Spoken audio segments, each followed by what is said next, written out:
Hello, my name is Jill Wall and I'm the nurse educator here at Pediatric Home Service.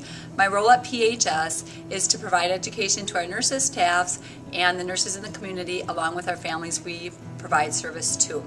Throughout this video I will demonstrate hand washing techniques as well as the role of hand sanitizer. Hand sanitizer should not replace hand washing. If your hands are visibly soiled, you must wash your hands. If soap and water are not available, then hand sanitizer is a very good option. We here at Pediatric Home Service promote good hand hygiene in taking care of our medically fragile children. The CDC has identified hand hygiene as the most effective way of the prevention of spread of infection. I will now go ahead and demonstrate hand washing techniques. When washing your hands, we're going to go ahead and if you're wearing long sleeves, you want to just pull your sleeves up a bit so that you can get to your wrist, because you want to wash not only your hands but up to your wrist. Go ahead and turn the water on. Wet your hands. Use enough soap to be able to thoroughly wash your hands. While you're washing, you can go ahead and shut the water off if you'd like. When you're washing your hands, it should be a 40 to 60 second scrub. If you sing happy birthday to yourself twice, slowly, that will be a 40 to 60 second scrub.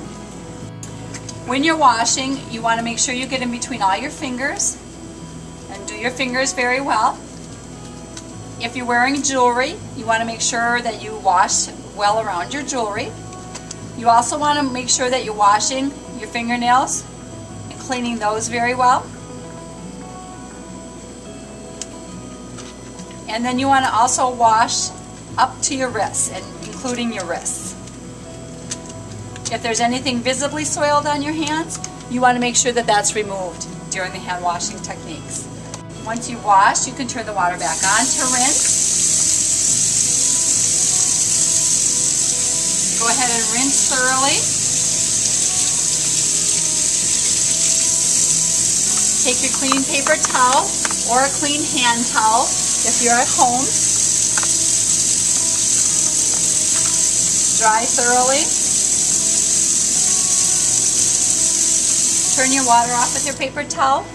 Toss your paper towel into the garbage, and now you have nice clean hands. Hand sanitizer should not replace hand washing. If your hands are visibly soiled, they should be washed with soap and water, and then hand sanitizer used in conjunction.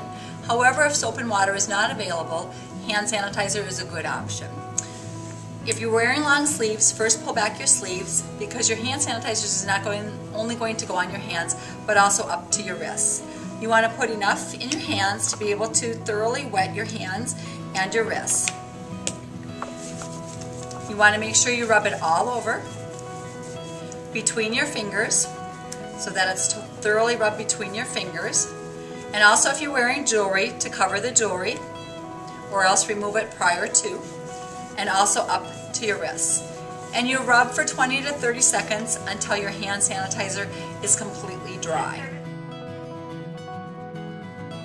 Once it's completely dry, you now have sanitized hands. Here at Pediatric Home Service, we care for very medically fragile children. Preventing infection is critical to those children. We want to prevent hospitalizations, recurrent infections, and/or illness for those children, along with all the children that we do care for. Hand washing with soap and water and/or the use of hand sanitizer is the #1 way to prevent infection. So don't ever miss or skip those steps.